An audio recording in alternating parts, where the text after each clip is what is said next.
Trending ngayon sa social media si Vice Ganda matapos umani ng samot-saring reaksyon.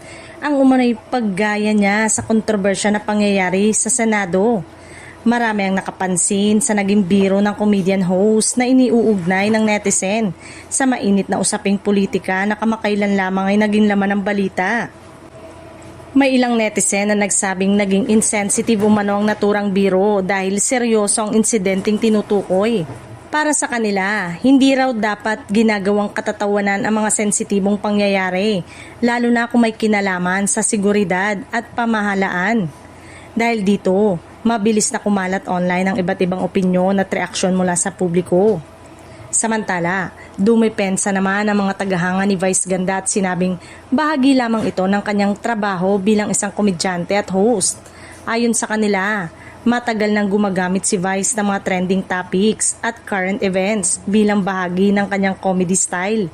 Kaya hindi raw ito bago sa maraming manonood. May ilan ding netizen na nagsasabing iba-iba ang pagtanggap ng mga tao sa comedy at nakadepende ito sa pananaw ng bawat isa.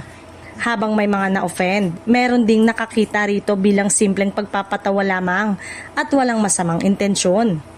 Patuloy ang diskusyon online tungkol sa limitasyon ng comedy pagdating sa mga sensitibong usapin.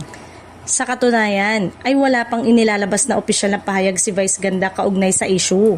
Hindi rin malinaw kung sasagutin ba niya ang mga kritisismong ibinabato sa kanya online. Gayunpaman, patuloy pa rin pinag-uusapan ang naturang issue sa iba't ibang social media platform.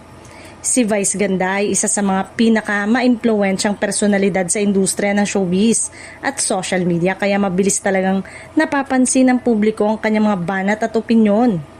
Sa huli, hati pa rin ang opinyon ng netizen kung ito ba ay simpleng comedy lamang o isang biro na hindi naging angkop sa sitwasyon.